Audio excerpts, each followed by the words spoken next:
कहते हैं comfort zone में कभी रहकर कुछ हासिल नहीं होता। अगर जिंदगी में कुछ पाना है तो उस कंफर्ट जोन से निकलकर ही हासिल होगा, लेकिन ये हम आम आदमी कैसे समझेंगे। अस्सलाम वालेकुम, माया कहानी के साथ एक बार फिर हाजिर हैं। लोग बड़े परेशान थे कि आज हम कैसे करेंगे शो, कैसे होगा। बारिश बहुत हो रही है, जगह जगह पानी बहुत इकट्ठा हो गया है, लेकिन बात तो तब है कि इन सब मुश्किलों से निकल कर ही हम कुछ कर सकें और कुछ हासिल कर सकें।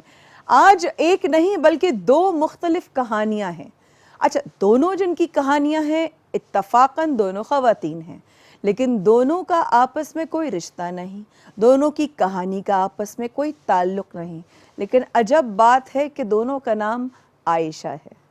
आज माया कहानी में आपकी मुलाकात जिन आयशा नामी ख़वातीन, बहनों और बेटियों से करवाएंगे, वो अपनी कहानी हमारे पास क्यों लेकर आई हैं, वो हमारे साथ अपनी कहानी क्यों शेयर करना चाहती हैं। जाहिर है कोई ना कोई वजह ज़रूर होगी।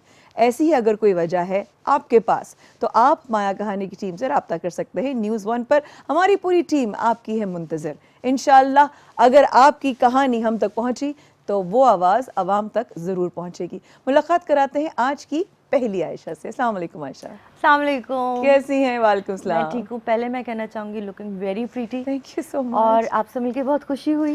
Thank you. हमेशा से बहुत अरसे से आपको देखते थे, तो आज सामने से देखा है, अभी मुलाकात स्टार्ट हुई है, तो मुझे उम्मीद है कि मैं भी आपको पसंद आऊँगी। और आप मुझे आपके आने से पहले ही पसंद है, क्योंकि आपके बारे में जितना सुना, जिन अपनों से आपका जिक्र रहा, तो सबने बहुत तारीफ़ की और सबने कहा भाई फाइटर लड़की है और कहानी बड़ी हिला देने वाली है। तो जब पता चला कि आप अपनी कहानी शेयर करना चाहती हैं तो हमने कहा व्हाई नॉट, हम क्यों ना सुने आयशा की कहानी। हम बैठे ही इसलिए हैं, यही तो प्रोग्राम है। आयशा अपनी कहानी कहाँ से शुरू करना चाहेंगे? अच्छा, ऐसा है कि कहानी जो है वो 3 साल पहले, वैसे तो कहानी तो बहुत पहले स्टार्ट हो गई थी जब मैं पैदा हुई थी 1981 में। कहानी तो तब से चल रही है। बिल्कुल। तो 3 साल पहले मेरा एक्सीडेंट हुआ था, सितंबर में हुआ था 2017 में। तो एक स्पाइनल कॉर्ड इंजरी थी मेरी, तो एक हाइट से मेरी मैं स्लिप हो गई थी। तो वो इतना कोई ख़तरनाक मेजर एक्सीडेंट नहीं था, लेकिन अब छोटे एक्सीडेंट में भी बड़ा नुकसान हो सकता है। इट्स ऑल अपॉन अल्लाह की जो भी मर्ज़ी हो, मसलहत होती है हर चीज़ में। उसके बाद ऐसा हुआ कि स्पाइनल कॉर्ड इंजरी तो आपको पता है कि वो रिवर्सिबल नहीं होती है, बॉडी उस पर खड़ी होती जी है। बिल्कुल ऐसे। और ऐसे कि ऑर्गन्स भी उसके साथ ही काम करते हैं, सिर्फ चलना फिरना जो है वो मैटर नहीं करता है, उसके अलावा भी बहुत कुछ होता है। तो अब ये है कि माशाल्लाह से शादी को अभी मैंने जुलाई में 17वीं सालगिरह मनाई है। गन पॉइंट पे मियाँ के चलो मनाओ, हस्बैंड इज लाइक दैट ना, हाँ हाँ चलो अच्छा सही है लाइक दैट। और 2 मेरे माशाल्लाह से बेटे हैं। ओ माशाल्लाह। एक माशाल्लाह से 16 साल के हैं और एक माशाल्लाह से 12 साल के हैं। You look so young माशाल्लाह। मैं समझी थी आपकी शादी नहीं हुई। You're still a single person. I mean, you made my day actually। और अभी आप जो कहेंगी आपके लिए कुछ भी करूंगी आज मैं। oh my Maya, God. you made my day। I'm not joking. I'm telling you. I mean, अगर जिस तरह मैंने आपको देखा, you have such a माशाल्लाह pleasant face. You have such a sparkling, eyes and personality. Ayesha, ज़ाहिर है आपने एक समरी बताई कि कहानी तो पैदाइश से शुरू हुई थी और सब कुछ थी, लेकिन मैं जानती हूँ इस कहानी के हर लाइन के पीछे पता नहीं कितनी जंगें लड़ी होंगी आयशा ने। असल पे मेंटली स्ट्रॉन्ग पता नहीं मैं कैसे हो गई, अल्लाह ने हिम्मत दी, पहले तो मैं यही कह सकती हूँ। इतनी मैं स्ट्रॉन्ग हो गई कि राइट आफ्टर मुझे पता चल गया एक दिन के अंदर अंदर कि अब ये हो चुका है। ठीक है, यहीं पर आपकी बात अगर रोक दूं तो? जी जी बिल्कुल, ठीक है? क्यों नहीं। जहाँ पर आयशा को पता चल गया कि ये अब हो चुका है, उसके बाद क्या हुआ? माया कहानी में इस वक्फे के बाद हमारे साथ रहेगा। We'll be right back।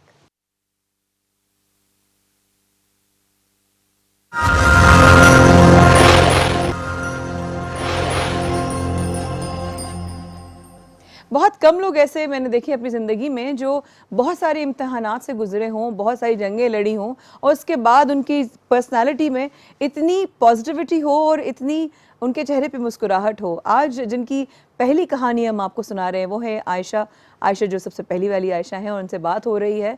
Ayesha की ज़िंदगी में बहुत सारे तूफ़ान तो ऐसे आए बकौल उनके, लेकिन 2017 में ज़िंदगी और उसके बाद 3 साल में 18, 19 और 20 में ज़िंदगी में बहुत चीज़ें इन्होंने देखी।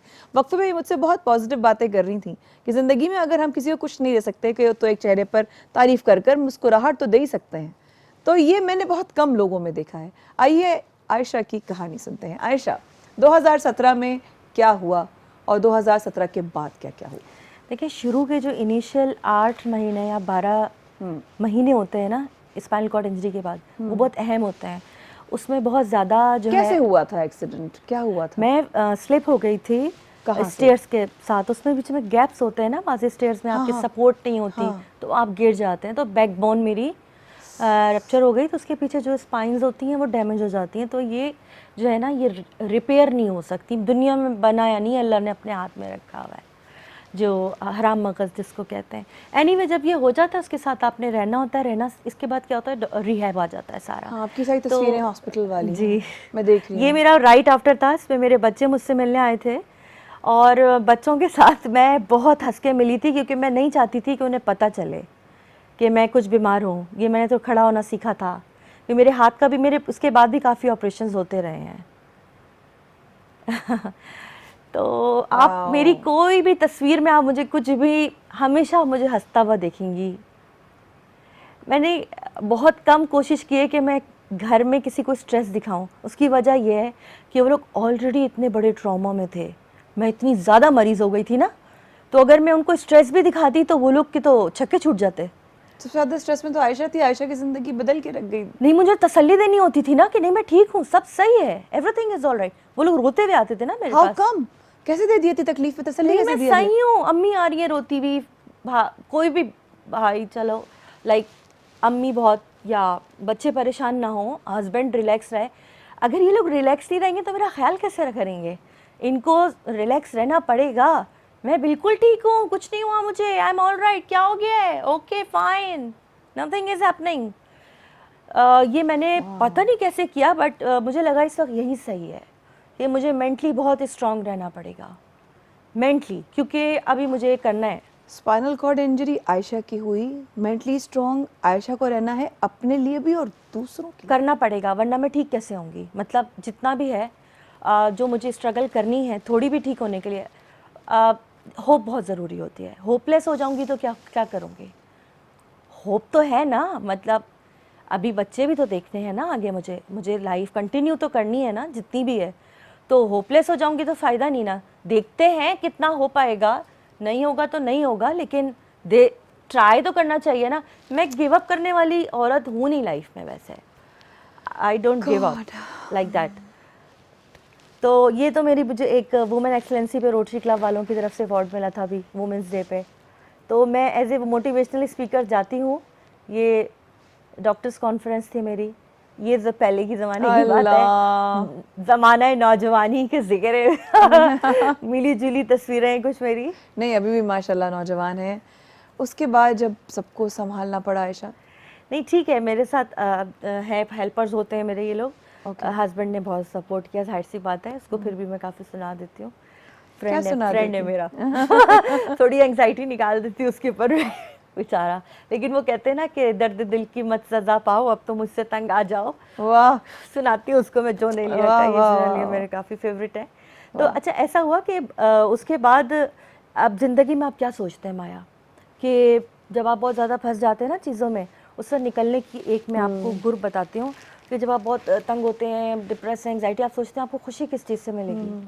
तो मैंने सोचा, मुझे गाने का शौक़ था, मैंने कहा मैं गाना गाऊंगी, चाहे मैं एक गाना गाऊंगी। अच्छा। लेकिन मैंने पता है क्या सोचा, जब मैं बूढ़ी हो जाऊंगी ना, तो मेरे बच्चे कहेंगे अपने बच्चों को, देखो तुम्हारी दादी ने एक गाना गाया था यूट्यूब पे, देखो तुम्हारी दादी ने एक गाना गाया था। मतलब मेरा कोई आगे ये नहीं था कि मैं सिंगिंग में चली जाऊँ, लेकिन उस एक गाने को मैंने सोचा था मैं अच्छा सा एक गाना गाऊंगी, बस अपनी खुशी के लिए।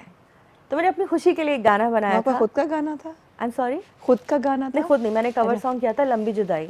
तो उसमें यह था कि उसको थोड़ा सा लिरिक्स चेंज करते हैं, आजकल का फैशन है कि डिटो नहीं गाते हैं।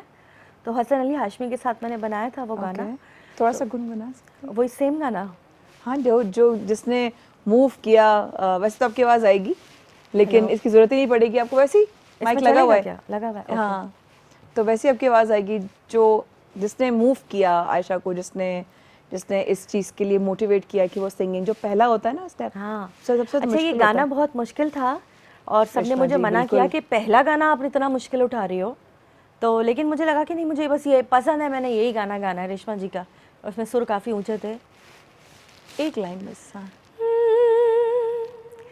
तू ही मेरा दिल है, तुझसे जहान है, तुझको ही ढूंढूं हर पल, तू ही मेरा प्यार है, मौत ना आई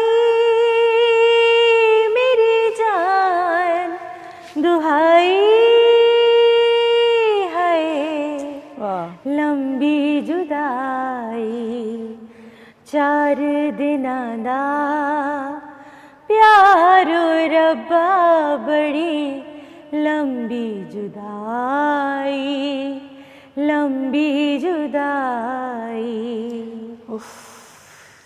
ये तो गाना जब भी सुनते हैं इसकी कॉम्पोजिशन ऐसी है कि आपको गूस फ्लैशेस हो जाते हैं, और रेशमा जी की आवाज़, और आज तुमने उनकी याद दिला दी। बहुत ही मुझे मैं तुम्हें देख रही थी आयशा, और एक सवाल जहन में आया कि सबसे दूरी इंसान सह लेता है, अपनों का खोना भी बर्दाश्त कर लेता है, लेकिन अगर ख़ुद को किसी प्रोसेस में खो दे और आईना देखकर ना पहचाने, इंसान वो कवर अप नहीं कर सकता। हाँ, मैं बताना चाहूँगी कि इनिशियली ऐसा हुआ कि मैंने बिल्कुल अपने आप को ऐसा रखा, मैंने अपने हस्बैंड को भी बताया मुझे कि मैं अपने आप को मैंने इस फेज़ में रखा जैसे मैं कोई ख्वाब देख रही हूँ। अच्छा। This is not a reality. कैसे? मैंने रियलिटी समझा ही नहीं इसे। It was a dream for me, a bad dream. बहुत अरसे मैंने उसको एक्सेप्ट ही नहीं किया, सोचा ही नहीं कि क्या हो रहा है, बस मैंने वो टाइम गुजारा। और मैं ये भी कहना चाहूँगी, पता नहीं कहना चाहिए कि नहीं, कि कुछ वक्त के लिए ऐसा था कि बहुत सारे लोग अच्छे आए, लेकिन अगर उन्होंने जो बहुत कम वक्त के लिए भी अच्छा टाइम दिया मुझे और सपोर्ट किया, तो ये भी बहुत बड़ी बात है आजकल के मसरूफ़ ज़माने में। लेकिन बहुत जल्दी फिर वो लोग चले गए मेरे पास से। और मेरे लिए, जैसे मेरी जो पर्सनैलिटी है ना, मुझे ज़हनी सहारे की बहुत ज़रूरत होती है। बाकी फ़िज़िकल आप मुझसे कुछ भी करवा लेना, मैं बर्दाश्त कर लेती हूँ, लेकिन मुझे मोरल सपोर्ट बहुत चाहिए होती है। और मैं कहती हूँ उसमें कुछ नहीं जाता किसी का, मोरल सपोर्ट कुछ नहीं जाता। आप थोड़े बहुत फ़ोन में रहें, इन टच रहें, चीज़ें पूछते रहें, इसमें कुछ नहीं जाता। लेकिन उससे लोग भागते हैं, पता नहीं इस चीज़ की इतनी अहमियत क्यों नहीं है। पिछले दिनों मैंने जो पड़ोसी मुल्क हैं उनमें एक जो थे अदाकार, उन्होंने अपनी जान ले ली, तो उसमें भी ऐसा ही था कि उनको अकेला छोड़ दिया गया था और इस किस्म के ज़हनी टॉर्चर दिए गए थे। उस पर मैंने एक नज़म भी लिखी थी। तो एंग्ज़ाइटी जो है इस दुनिया में, पूरी दुनिया में एक ऐसा मसला है जो कि किसी भी बड़े जिस्मानी मोज़ी कोई भी मोहलिक मर्ज़ से लड़ा जा सकता है। अगर वो ज़हनी तौर पर इतना स्ट्रॉन्ग है या उसका साथ दिया जा रहा है, वो उससे लड़ लेगा। आयशा को स्ट्रॉन्ग कौन करता है? जी, मैं अपने बच्चों को खुश देखना चाहती हूँ, और जब तक मेरे माँ बाप ज़िंदा है मैं उनको खुश देखना चाहती हूँ। आयशा को कौन स्ट्रॉन्ग करता है? मैं आपको बता रही हूँ ना कि मैं बच्चों को खुश देखना चाहती हूँ, इसलिए मैं स्ट्रॉन्ग होती हूँ। रोकना इसलिए नहीं कि कोई देख ना ले मेरे आंसू, रोकना इसलिए नहीं, क्योंकि मैं समझती हूँ कि जिनके आंसू होते हैं उनके दिल साफ़ होते हैं। आंसू बहुत रोकती हूँ, बहुत ज़्यादा। क्यों रोकती? क्योंकि मैं दिखाना नहीं चाहती। क्यों? क्योंकि उन आंसुओं की वक़्त ख़त्म हो जाएगी, क्योंकि उनको पोंछने वाले लोग ज़रा कम हैं मेरे पास। जो पोंछने वाले हैं वो हमेशा रहेंगे, और जो नहीं रहेंगे वो कभी अपने थे नहीं। वो मेरे पास है नहीं, जो उन आंसुओं की कीमत किसी के पास है नहीं। जिन्होंने अब तक संभाला वो अपने ही तो हैं। लेकिन उन आंसुओं की कीमत अगर जिनके पास है, तो शायद वो मेरे माँ बाप हैं, मैं उनको रोता हुआ नहीं दिखाना चाहती, क्योंकि वो बर्दाश्त नहीं कर पाएंगे, सिर्फ वही है। आज आयशा को अक्ल आई, लेकिन आयशा जब छोटी थी तब रोती थी ना, संभालते तो वही थे। हाँ, लेकिन अब वो बहुत कमज़ोर हो चुके हैं। लगता नहीं है अंदर रख रख के अपने आप को और तकलीफ़ दे रही है? हाँ, तकलीफ़ है, लेकिन मेरी मजबूरी है। मैं सिर्फ खुश होकर ही दिखा सकती हूँ। मैं अपना गम नहीं, जिनको दिखा सकती हूँ उनको फ़र्क नहीं पड़ता, और जिनको दिखा सकती हूँ उनको बहुत फ़र्क पड़ेगा, तो मैं फिर किसी को भी नहीं दिखा सकती। नुकसान किसका हो रहा है? मैं देखें, उसके सामने रोने का फ़ायदा नहीं जिसे कोई फ़र्क नहीं पड़ रहा, लेकिन मैं उन लोगों को दुख नहीं दे सकती ना, मुझे उनसे प्यार है तो मैं उन्हें खुश होकर दिखाऊंगी। आयशा की क्या ये सोच ठीक है कि अपने अंदर ही अंदर एक तूफ़ान को वो पाल रही है, और जब वो एक लेवल पर आता है, जब वो ब्लास्ट होने और इस पे एक शेर कहना चाहूँगी प्लीज़ इरशाद। कि जो बातें पी गया था मैं, जो बातें पी गया था मैं, वो बातें खा गई मुझको। छोटे से वक्फे के बाद हाजिर होते हैं।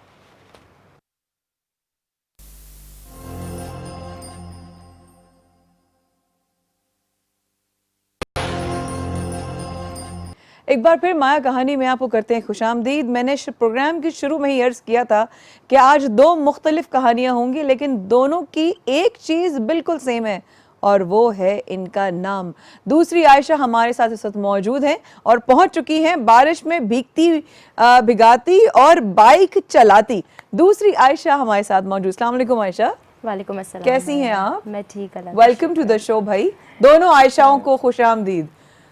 Thank you so much for inviting us. और इतना कम लग रहा है टाइम, दिल चाह रहा है तो आराम से चलता है। अरे करेंगे, इतना क्यों फिक्र? मजा आ रहा है बातें करने में। बहुत मजा आएगा। काफी कुछ इनवाइट उगलवा किया लिया है आपने। आपने नहीं, मुझसे। नहीं। वैसे माया बता रही हूँ, घर जाके पता नहीं क्या होने वाला है मेरा। नहीं, बहुत बहुत अच्छा। उगलवा लिया आज आपने। नहीं, मैंने कुछ भी नहीं किया। मैं सिर्फ चाहती थी कि दिल की बात दिल से हो, और जब इंसान अपने जैसे से मिलता है तो दिल की बात खुद ब खुद ज़बान के ज़रिए अल्फाज बनाकर निकल पड़ती है। आयशा, ये क्या हो रहा है सड़कों पे? एक मुख्तलिफ सी लड़की नज़र आती है, और जब मुझे कोई लड़की बाइक पे नज़र आती है तो मैं उसको थम्स अप करती हूँ, लेकिन ये क्या, ये क्यों? और सोशल मीडिया पे कुछ हल्ला मचाया हुआ है, और सब्जी में अपना जाकर जो मवेशी मंडी है वहाँ जाकर जो है अपना, ये तस्वीरों के लिए कोई स्टंट था पब्लिसिटी का, या वाकई में अपने जानवर हैं और वाकई में वहाँ बैठी हुई हो? वाकई में है और वाकई में बैठी हुई हूँ। मुझे पब्लिसिटी नहीं चाहिए थी और मुझे पता भी नहीं था ये हो जाएगा। लिटरली मुझे इतना अंदाज़ा भी नहीं था कि इतनी मीडिया आ जाएगी। यहाँ तक कि मैं थक चुकी हूँ अब तो। इतने ज्यादा सब लोग पीछे आ गए कि इतने ज्यादा थक गई आयशा। अब बहुत थक गई, हॉस्पिटलाइज हो गई मैं एक दिन पूरा। कर रही है। मैं हॉस्पिटलाइज रही एक दिन। ओह आई एम सो सॉरी, क्या हुआ था? मुझे इतनी ज़्यादा पता नहीं, मैंने वहाँ पे कुछ खा लिया था, आई डोंट नो, तो उसकी वजह से स्टमक इशू हो गया और फिर हॉस्पिटल। सबसे पहले ये सारे जानवर तुम्हारे हैं? यस। कब से? ये वाले नहीं, ये वाला नहीं है, ये मैं किसी और के, ये किसी और का, ये वाले, ये भी किसी और का, ये किसी और का। लेकिन अपने जानवर कितने हैं तुम्हारे? मेरे जानवर 36 थे, जिसमें से अब कुछ ही बाकी रह गए। सब माशाल्लाह बिक गए? जी। ओ माशाल्लाह। कितने अरसे से उनको सबको पाल रही थी? एक साल। एक साल से पाल रही थी? और कहाँ रखा हुआ था? गांव में रखा हुआ था। जो मेरे पास होते हैं ना, काम करते हैं, उनके पास ही गांव में रखा हुआ था। कौन सा गांव है? इधर पंजाब साइड पे है। अच्छा, पंजाब से आए थे ये? अच्छा, जबरदस्त। तो ये देखो ये काम हमने ख़वातीन को करते देखा नहीं। ऐसा नहीं कि ख़वातीन नहीं कर सकती, लेकिन हमने करते देखा नहीं है। आयशा ने क्यों सोचा ये काम करने के लिए, और क्या कहानी है आयशा की? जी मैंने फर्स्ट टाइम। क्या बात है। क्या कहानी है आयशा की? कहाँ से शुरू करोगी अपनी कहानी? कहाँ से शुरू करूँ, ये तो समझ खुद भी नहीं आता कि कहाँ से शुरू करूँ। जब शुरू करने की बात आती है तो फिर बहुत इमोशनल हो जाती हूँ। हो बताओ ना। हम यहाँ पे इमोशनली कल चल रहे थे दोनों तुम्हारे आने से पहले। स्टार्टिंग मेरी हुई थी 2015 से। It's okay, it's alright. अच्छा चलो बताओ। It's okay. 2015 से क्यों? It's okay. हॉनियर चाह है। कोई बात नहीं, कोई बात नहीं, इट्स ओके। कोई बात। बता सकते हैं, हम सबके आंसू निकलते हैं। ठीक है, ये नॉर्मल है। लंबी सांस लो। Take it easy. हाँ, इमोशनल होते हैं। It's okay. थोड़ा सा इजी होके बताओ। बस इजी होके कुछ ज़रूरत होगी। मम्मा पापा के फैसले थे, उनमें मैं मम्मा की बहुत लाडली रही हूँ। ओके। मम्मा ने हमेशा से मम्मा ने बहुत केयर की मेरी। मगर सबके घरों में इश्यूज़ होते हैं, वो इश्यूज़ बहुत ज़्यादा बढ़ गए, ओके। अप डाउन आया। मम्मा के मेरे झगड़े भी होते थे मामा obviously, से? मम्मा से। ओके। बस वही चीज़ें थी, बहुत तकलीफ देती थी। अच्छा। उसमें कुछ ऐसी चीज़ें हुई कि मम्मा बहुत दूर हो गए मुझसे। मैं अपनी मनमानी पे करने पे आ गई। मम्मा की, मैं वो बेटी थी अपनी मम्मा की जो मम्मा के पूछे बगैर कुछ भी नहीं करती थी। ओके। मैंने बहुत कुछ सीखा, उन्होंने मुझे सिखाया। मैं आज उनको बहुत क्रेडिट देती हूँ, मैं जो कुछ हूँ उनकी वजह से। ओके, ठीक है, अच्छी बात है। मम्मा मेरी बहुत थोड़ी अच्छी।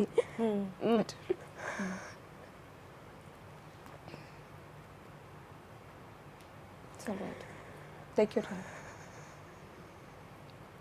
मामा को बहुत याद कर रही हूँ मुझे लग रहा है। क्या वो देख रही हैं इस वक्त? मैं शायद देख रही होंगी मम्मा। अब मिलती हूँ उनसे? मम्मी साथ होती हैं अच्छा, बस माशाल्लाह सही है फिर। माशाल्लाह।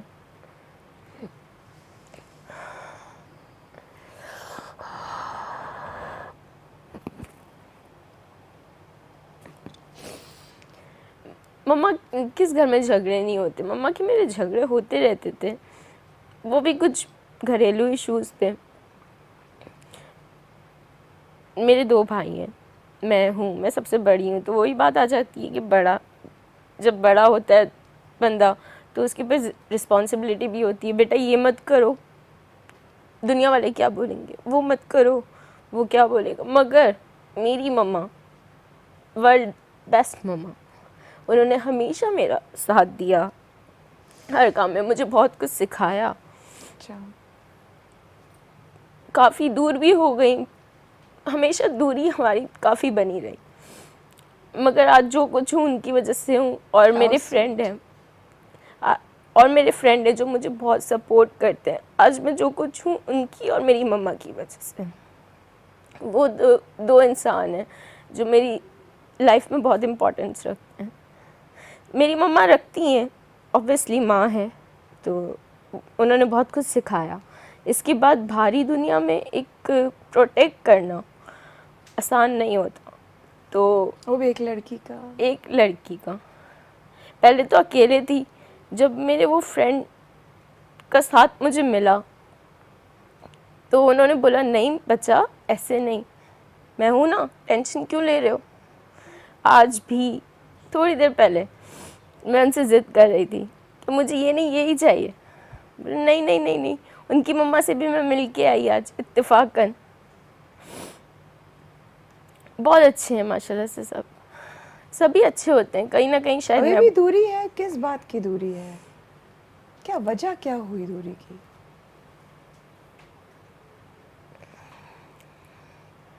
बेसिकली मेरे सेकंड फादर हैं, That's okay.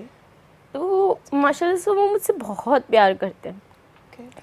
उन्हीं की नोक झोंक, मतलब भाइयों से नोक झोंक कभी हो जाती है तो वो मुझ पे आ गया। और मेरी मम्मा की मेरी दूरी अभी से नहीं, काफ़ी मतलब बचपन से ही रही है, बचपन से ही रही है। मुझे जो चाहिए मेरी मम्मा ला के देती है, ऐसा नहीं कि नहीं ला के दिया उन्होंने मुझे। Okay. स्टार्टिंग में जब छोटा होता है बच्चा तो माँ बाप ही सब कुछ करते हैं।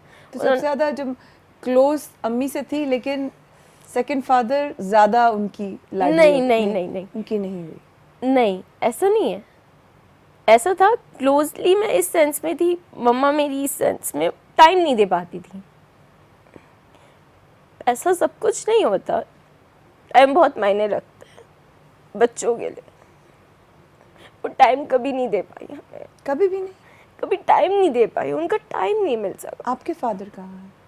मेरे फादर हैं अच्छा। मगर वो कांटेक्ट में नहीं है। मगर मम्मा का टाइम नहीं मिल सका। पैसा, हर चीज़ मिली, अल्लाह का शुक्र है, किसी चीज़ की कमी नहीं रही बचपन से, मगर उनका टाइम नहीं मिला। जब उनका टाइम नहीं मिला तो फील हुआ, और फील हुआ तो अपने लिए खुद कुछ ना कुछ हॉबीज़ करना शुरू कर दी। सीखने में लग गए, सिखाने में लग गए, तो वो सारी चीज़ें। सीखने सिखाने में शौक पैदा हुए? शौक पैदा हुआ। कैसे शौक पैदा हुआ? शौक पैदा फिर भी ऐसा नहीं हुआ था कि मैं बाहर निकलूं, काम करूं। बाहर निकल के काम करना मेरा गुस्सा था। अच्छा, बाहर निकल के जिद में? जिद, ये मेरी जिद थी, मेरा बागी हो गुस्सा। जाता है जब किसी के साथ कुछ होता है ना, इंसान बागी हो जाता है। राइट। जिद में सबसे पहला क्या किया आयशा ने? जिद में सबसे पहले मतलब मम्मा का मेरा झगड़ा हुआ, मम्मा ने बोला घर से बाहर निकल जाओ। और निकल के गई कहाँ? पागल लड़की, निकल के कहाँ गई? मैं दोस्त के घर पे रुक गई, मम्मा को पता था दोस्त, अपनी ही दोस्त के घर पे है, सब टेंशन नहीं लिया उन्होंने, थोड़ा सा फासले पे घर दूर था। कहाँ जाएगी? आ जाएगी। हाँ आ जाएगी, कहीं नहीं जाएगी, यहाँ तक की तो है। वहाँ पे गई मगर घर वापस नहीं जाना था, घर नहीं इतनी जाऊंगी। जिद? बहुत जिद, बहुत जिद। घर वालों ने बुलाया वापस सबने? थोड़े दिन तो कुछ नहीं बोला, वो बोलते हैं ना थोड़े दिन दोनों तरफ से गुस्सा होता है। थोड़े दिन बाद जॉब वापस स्टार्ट, फर्स्ट जॉब की थी ना जब मैंने स्टार्टिंग में बोला नहीं था, एक स्पॉन्सरशिप पे मुझे जॉब मिली थी। मतलब आप कुछ सीखते हो, उनको आपका कॉन्फिडेंट लेवल देखते हैं, तो उस पर मुझे जॉब मिल गई। मुझे पता वहीं ही नहीं दोस्त था। के यहाँ रहते नहीं, कहीं ये मैं पर अपने घर में थी। अकेले? नहीं अपने घर में, अच्छा, मम्मा अपने के घर में आ में गई थी। थी। अच्छा। जब पहले मम्मा के घर में थी तो मैं सब कुछ सीख रही थी। सीखने में मुझे स्पॉन्सर हुई, मतलब आप सीखो भी, हैंडल भी करो काम को। तो एज अ मैनेजर मैंने जॉब की एक कंपनी में, और वहाँ से स्टार्टअप थोड़ा बहुत वहाँ से, उससे पहले भी काफ़ी चीज़ें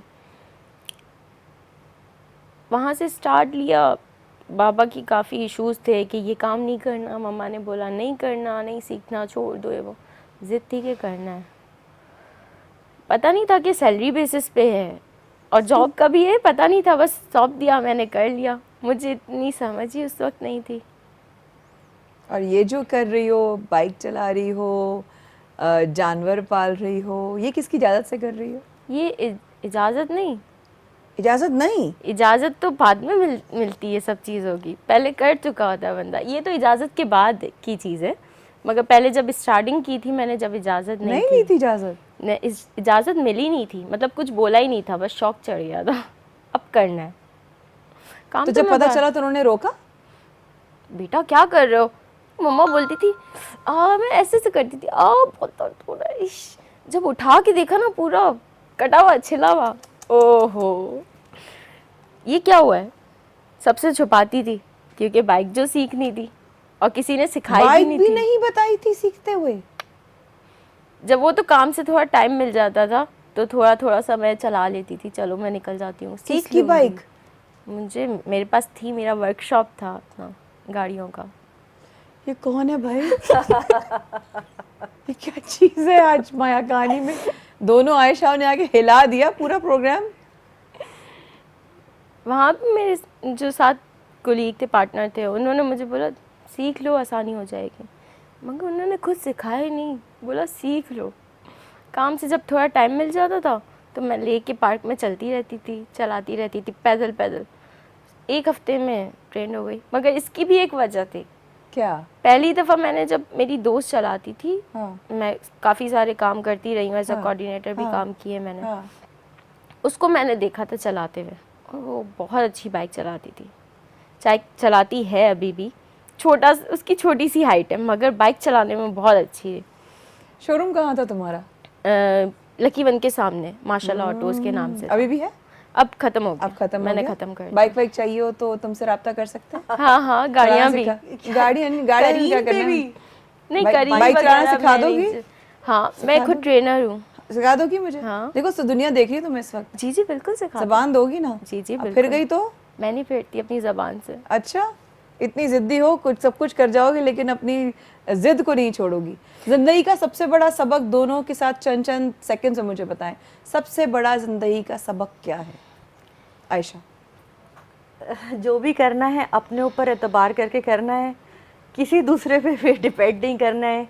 कोई कुछ भी भले से कहता रहे, आपने ये पता होना चाहिए कि आपकी किस हद तक पहुंच है, क्या आप कर सकते हैं, आपकी रीच क्या है। आपको भले से कोई कहता रहे आप आपको ये कर देंगे, वो कर देंगे, कितना भी आपको यकीन कोई दिलाए, आपने बिल्कुल भी नहीं करना है। यकीन आपने अपने बलबूते पे जो कर सकते हैं वो करना है। ये मैंने सबक सीखा है। वाह माशाल्लाह, छोटी आयशा, जिद्दी आयशा। यही बात मैं भी बोलूँगी, बहुत सारे लोग ज़िंदगी में आए, बहुत सारे लोग गए, बोलते सब हैं, हौसला सब देते हैं, आगे कोई नहीं बढ़ता।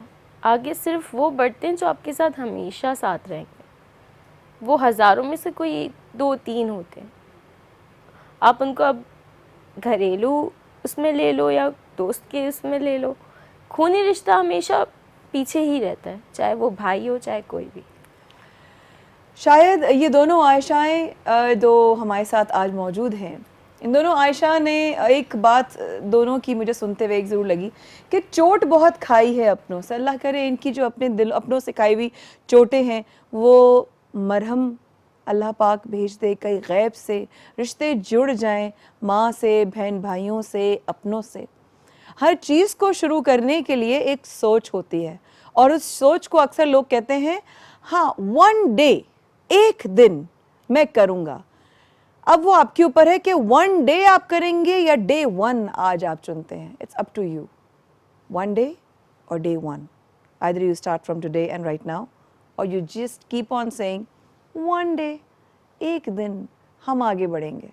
माया कहानी के साथ इंशाल्लाह फिर हाजिर होंगे अगले हफ्ते जुम्मा, हफ्ता और इतवार शाम 7:03 पर न्यूज़ 1 पर। एक बार फिर जाते जाते अगर आपकी ऐसी कहानी है जैसे कि आज हमारी दोनों आयशा आई, उन्होंने अपनी कहानी बताई, अगर आपकी भी कहानी ऐसी है जो दुनिया को सुनानी है, हमारा प्लेटफॉर्म आपके लिए हाजिर है। हमारे दिए गए नंबर पर हमसे रब्ता कीजिए। इंशाल्लाह आपका रहेगा इंतज़ार। अस्सलाम वालेकुम।